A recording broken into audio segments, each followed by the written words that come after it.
Dear students, physical science teaching की अगर मैं बात करूं तो पिछली क्लासेस में सेमिनार पे डिस्कशन हुआ था हम लोगों का। तो आज जो हम उसी सेमिनार टॉपिक को लेकर के आज आगे बढ़ेंगे। एक बार फिर से जो लोग अगर क्लास में नहीं रहे हों तो रिवाइज हो जाएगा उन लोगों का। तो सेमिनार है क्या? सेमिनार जो है यह हायर क्लासेस में यूज की जाने वाली अनुदेशात्मक प्रविधि है जिसमें सामूहिक रूप से विचार विमर्श किया जाता है। इसका मतलब ये है कि जो सेमिनार प्रविधि है ये जो है लर्निंग का एक सामूहिक तरीका है जिसमें क्या करते हैं, सेमिनार में जो सभी सहभागी लर्नर्स होते हैं वो सेमिनार की कार्यवाही से जो भी उनको अनुभव मिलता है उन अनुभव के माध्यम से और जो भी शिक्षण संबंधी उद्देश्यों की वो प्राप्ति करते हैं वो किस तरीके से करते हैं। मतलब कहने का यही है कि सेमिनार में जो लर्नर्स होते हैं वो अनुभवों के माध्यम से सब्जेक्ट से संबंधित चीज़ों को समझने का प्रयास करते हैं। अगर सेमिनार के प्रकार की बात करें तो जो सेमिनार होते हैं मुख्यतः 4 प्रकार के होते हैं: लघु सेमिनार, मुख्य सेमिनार, राष्ट्रीय सेमिनार, अंतर्राष्ट्रीय सेमिनार। लघु सेमिनार की अगर मैं बात करूं तो जो लघु सेमिनार होते हैं इनको क्या करते हैं कि जैसे कक्षा में किसी टॉपिक पर व्याख्या करना है, किसी टॉपिक पर डिस्कशन अगर क्लास में करना है, एक छोटा सा टॉपिक दे दिया और उस पर पूरे क्लास को क्या किया, बोलने के लिए बोल दिया, तो एक लघु सेमिनार उसे समझ लीजिए। और इससे क्या होता है कि विद्यार्थियों को मोटिवेट किया जाता है। और ये करते क्यों हैं? लघु सेमिनार का आयोजन हम करते हैं इसलिए, जैसे कि संस्था में या कॉलेज में कोई बहुत बड़े लेवल का सेमिनार हमें आयोजन करना है तो पहले हम क्या करते हैं, एक तरीके से प्रैक्टिस के लिए एक छोटे सेमिनार को आयोजित करते हैं क्लास लेवल पे कि कौन विद्यार्थी कौन अच्छा कर पा रहा है। एक तरीके से प्रैक्टिस समझ लीजिए लघु सेमिनार। मतलब कि जो हम बड़ा लेवल का अगर सेमिनार आयोजित करने वाले हैं तो उससे पहले हम लघु सेमिनार को सिर्फ प्रैक्टिस बेस्ड आयोजित करते हैं। ठीक है। इसके बाद मुख्य सेमिनार की बात करते हैं। मुख्य सेमिनार क्या है? जो मुख्य सेमिनार होता है इसका जो आयोजन होता है वो किसी भी इंस्टीट्यूट में किसी भी महत्वपूर्ण टॉपिक को लेकर के इसका हम आयोजन करते हैं। और इसमें क्या करते हैं कि जो इंस्टीट्यूट होता है उस इंस्टीट्यूट के जितने भी टीचर्स होते हैं, जितने भी स्टूडेंट्स होते हैं, वो सभी इसमें पार्टिसिपेट करते हैं। और समय समय पर सेमिनार जो हैं वो आयोजित होते रहने चाहिए। इससे क्या होता है कि विभिन्न प्रकार के जो आइडियाज़ हैं टीचर्स के वो निकल के सामने आते रहते हैं। अब तीसरे नंबर की बात कर लेते हैं, राष्ट्रीय सेमिनार। राष्ट्रीय सेमिनार क्या होते हैं?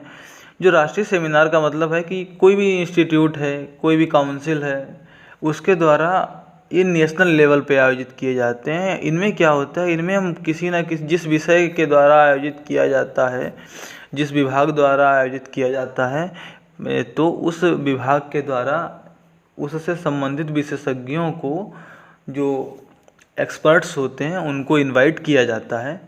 और सेमिनार में कई सत्रों में सेमिनार होता है और विभिन्न सत्रों का कोई ना कोई हेड होता है, तो वो लोग उनको आमंत्रित किया जाता है और हर सत्र में कुछ ना कुछ नए टॉपिक पर एक नए तरीके से हम निष्कर्ष निकालने की कोशिश करते हैं। और इसके लिए स्पेशली डेट, डे, सब्जेक्ट, ये सारी चीज़ें डिसाइड करनी होती हैं। मान लेते हैं जैसे कि कोई भी कॉलेज है, कोई भी, और वो नेशनल सेमिनार अगर आयोजित करवा रहा है किसी भी टॉपिक को लेकर, तो क्या करेगा, उस टॉपिक से संबंधित जो भी एक्सपर्ट्स होंगे उनको इनवाइट करेगा। अन्य विश्वविद्यालयों के प्रोफेसर्स को इनवाइट करेगा। क्यों इनवाइट करेगा? इनवाइट इसलिए करेगा क्योंकि जो एक्सपर्ट्स होंगे वहाँ से उनको, जिससे कि जो नॉलेज है, जो भी नॉलेज जिस पर हम सेमिनार आयोजित कर रहे हैं, वो मतलब एक स्पेसिफाई नॉलेज हमको मिले, विशेष नॉलेज मिले। इसके बाद अंतर्राष्ट्रीय सेमिनार की अगर हम बात करें तो जो अंतर्राष्ट्रीय सेमिनार होता है, ये सेमिनार बहुत बड़े बड़े अंतर्राष्ट्रीय संगठनों के द्वारा आयोजित किए जाते हैं, जैसे यूनेस्को हो गया। मतलब एकदम ब्रॉड लेवल पे जो आइडियाज़ को लेकर के ये इंटरनेशनल जो सेमिनार होते हैं ये ऑर्गेनाइज किए जाते हैं, और इनमें सिर्फ देश से ही नहीं विदेशों से एक्सपर्ट्स को बुलाया जाता है, जिस पर चर्चा होती है। सेमिनार के चरण की अगर बात करें तो जो सेमिनार होता है इसके 3 चरण होते हैं। सबसे पहले क्या करते हैं, सेमिनार के प्रस्तुतिकरण के लिए तैयारी करते हैं। उसके बाद सेमिनार का प्रस्तुतिकरण करते हैं, हमें जिस टॉपिक पे प्रेजेंट करना होता है उसकी हम प्रेजेंटेशन करते हैं।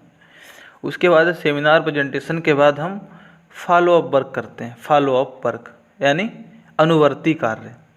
तो सबसे पहले बात कर लेते हैं सेमिनार प्रस्तुतिकरण के लिए तैयारी। सेमिनार प्रस्तुतिकरण के लिए तैयारी कैसे करते हैं? देखिए, सेमिनार प्रस्तुतिकरण के लिए क्या ये जो टीचर है, स्टूडेंट है, उसके द्वारा कुछ विशेष तरीके से कुछ कदम उठाए जाते हैं। जैसे हम ऐसे समझ लेते हैं कि जो भी टॉपिक है, सेमिनार पे कोई ना कोई टॉपिक दिया जाता है और कुछ सब टॉपिक्स दिए होते हैं। एक मुख्य विषय होता है और कुछ उप विषय होते हैं उसमें। तो सबसे पहले जब हम तैयारी करेंगे सेमिनार प्रस्तुतिकरण के लिए, तो सबसे पहले किन चीज़ों पर ध्यान देंगे? सबसे पहले हम ध्यान देंगे कि जो सेमिनार है उसका विषय क्या है, उसका आयोजन का प्रयोजन क्या है, इस सेमिनार का स्वरूप क्या है। इन सारी चीज़ों पर एक टीचर और एक विद्यार्थी जो भी उसमें प्रेजेंटेशन करने का इच्छुक है, उसको सबसे पहले तैयारी के रूप में इन चीज़ों का ध्यान देना चाहिए। और क्या करना चाहिए उसे? अगर कोई विद्यार्थी सेमिनार की तैयारी कर रहा है तो वो क्या करे कि जो क्लास के जितने भी स्टूडेंट्स हैं उनसे विचार विमर्श करके अपने टॉपिक को तैयार करे। यानी जो टॉपिक है, एक टॉपिक होगा, बाकी सब टॉपिक्स होंगे। तो मतलब क्या है, ऐसा नहीं है कि अपने मन से ही कुछ भी डिसाइड कर लो। उन टॉपिक्स के बारे में एक क्लास में आपस में डिस्कशन करना चाहिए। मतलब टॉपिक सिलेक्शन करते टाइम कि हमको किस टॉपिक पे अपने आप को प्रेजेंट करना है, तो डिस्कशन करना चाहिए। और डिस्कशन यूं ही नहीं करना चाहिए, एकदम लॉजिकली डिस्कशन करना चाहिए। लॉजिकली का मतलब है कि अगर बाई चांस कोई दूसरा उस सब्जेक्ट से संबंधित चीज़ों को बेस्ट कर पा रहा है तो ग्रुप में भी आप प्रेजेंट कर सकते हैं। 4 से 5 लोग भी एक टीम बना करके सामूहिक रूप से भी सेमिनार में चीज़ों को रिप्रेजेंट कर सकते हैं। इसके बाद जब सेमिनार प्रस्तुतिकरण की अगर आप तैयारी कर लेते हैं तो उसके बाद क्या करते हैं, सेमिनार का प्रेजेंटेशन करते हैं। प्रेजेंटेशन इसका मतलब ये होता है कि जो भी स्टूडेंट्स हैं वो अपने एकदम फिक्स्ड टाइम पे, निश्चित समय पर क्या करते हैं, अपने विचारों को जब भी नंबर आता है तो उसको अपने प्रेजेंट करते हैं। और वहाँ एक्सपर्ट्स लोग बैठे होते हैं सबके समक्ष और अपने विचारों को प्रस्तुत करते हैं। और प्रस्तुत करने के दौरान एकदम स्वतंत्रता पूर्वक तरीके से अपने विचारों को प्रस्तुत करना चाहिए। उस समय घबराना नहीं चाहिए। इसके बाद अगर हो सके तो जो सेमिनार प्रेजेंटेशन की जो कार्यवाही है उसको अगर चाहें तो रिकॉर्ड करके भी अपने फ्यूचर के लिए आप लोग रख सकते हैं, क्योंकि सेमिनार जो होते हैं वो बार बार नहीं होते हैं और वहाँ से जो नॉलेज मिलती है वो एक यूनिक नॉलेज होती है। यूनिक नॉलेज का मतलब ये है क्योंकि जो भी एक्सपर्ट्स होते हैं वो अपने अपने सब्जेक्ट के, अपने अपने विषय के वो एक्सपर्ट होते हैं। इसके बाद मैंने बताया कि इसके सेमिनार के चरण में जो तीसरा पॉइंट बताया कि सेमिनार प्रस्तुतिकरण के जो फॉलो अप वर्क होता है यानी अनुवर्ती कार्य, इसमें क्या होता है कि जैसे कि सेमिनार प्रेजेंटेशन जब हो जाता है तो उसके बाद जो एक्सपर्ट्स हैं तो उनसे हम क्या करते हैं कि जो सेमिनार उनसे क्या करते हैं, हम क्वेश्चन पूछते हैं। क्वेश्चन पूछना चाहिए हमें। सेमिनार प्रस्तुतिकरण के द्वारा जो विषय का ज्ञान दिया गया, तो मतलब कि बहुत सी चीज़ें मान लीजिए किसी ने प्रेजेंट कर दिया लेकिन हमारे मन में कुछ प्रश्न बने रह गए, तो उन कुछ प्रश्न जो बिना उत्तर के रह गए हैं ना, और या जो कि जिनकी शंकाओं का समाधान नहीं हो सका है, तो हम क्या करते हैं, उन प्रश्नों को हम पूछते हैं प्रेजेंटेशन के बाद में, जिससे कि सारी जो नॉलेज है वो एकदम क्लियर होके हमारे पास तक पहुँचे। और सेमिनार प्रेजेंटेशंस में क्या क्या कमियां रह गई हैं वो भी हमें पता चलती हैं। फॉलो वर्क के दौरान वो पता इसलिए चलती हैं और पता करनी भी चाहिए कि जिससे कि इन फ्यूचर अगर हम दोबारा कहीं प्रेजेंटेशन करें तो दोबारा उस टाइप की गलतियां ना हो, क्योंकि गलतियां अगर होती रहेंगी तो भविष्य में कहीं ना कहीं आपके लिए वो प्रॉब्लम्स ही क्रिएट करेंगी। इसलिए इसके अलावा जो सेमिनार का ऑब्जेक्टिव था, जिस टॉपिक पे चर्चा हुई, जिस टॉपिक के एक्सपर्ट्स आए, तो जो सेमिनार का जो ऑब्जेक्टिव था, क्या सेमिनार का जो उद्देश्य था उस उद्देश्य को प्राप्त करने में सफलता प्राप्त हुई या नहीं हुई, इस चीज़ का भी हमें एनालिसिस करना चाहिए। ठीक है, तो ये सेमिनार के चरण थे। अब हम सेमिनार की जो है उपयोगिता क्या है, एडवांटेज ऑफ सेमिनार, इस पर थोड़ा सा डिस्कशन कर लेते हैं। सेमिनार के माध्यम से क्या होता है, जो हाई लेवल की मेंटल एबिलिटीज़ हैं उनका विकास किया जाता है, उच्च मानसिक योग्यताओं का विकास किया जाता है। उच्च मानसिक योग्यताओं का विकास कैसे होता है? देखिए, इसमें क्या होता है कि जो भी एक्सपर्ट्स होते हैं या हम होते हैं अपने आइडियाज़ को प्रेजेंट करते हैं, और प्रेजेंट करने के बाद सामने वाला जो होता है, जो भी लर्नर होता है, सब लर्नर होते हैं वहाँ पे, और वो चीज़ों को समझते हैं, एनालिसिस करते हैं। तो वहाँ पर जो एनालिसिस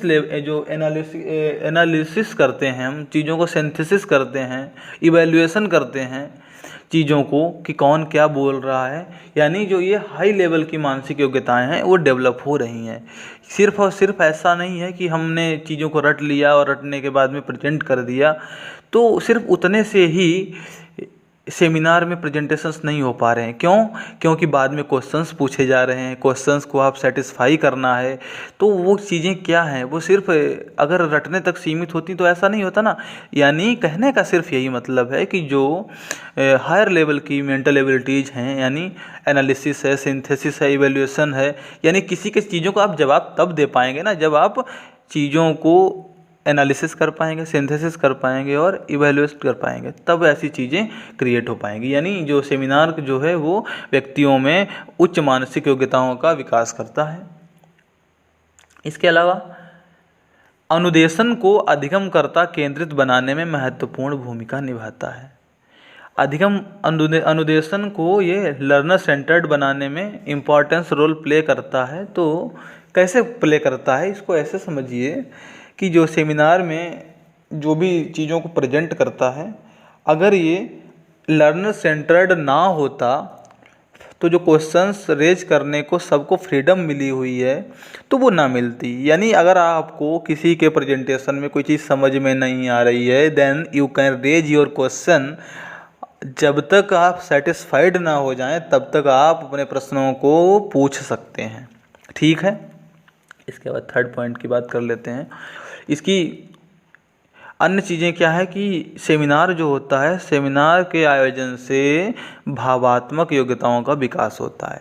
अब बात करते हैं सेमिनार के आयोजन से भावात्मक योग्यताओं का विकास कैसे होता है। सेमिनार के आयोजन से भावात्मक योग्यताओं का विकास ऐसे होता है कि सेमिनार जो है वो ऐसा तो है नहीं हम इंडिविजुअल रूप से आयोजित कर लेते हैं। सेमिनार में पूरी टीम का काम होता है, टीम वर्क करती है। जब भी टीम कोई वर्क करती है तो सहयोग की भावना वहाँ पर होती है, और जब हम किसी भी काम को सहयोग की भावना के साथ करेंगे तो वहाँ पर भावात्मक रूप से हम क्या करते हैं, भावात्मक रूप से जुड़ते हैं और एक दूसरे का सहयोग करते हैं।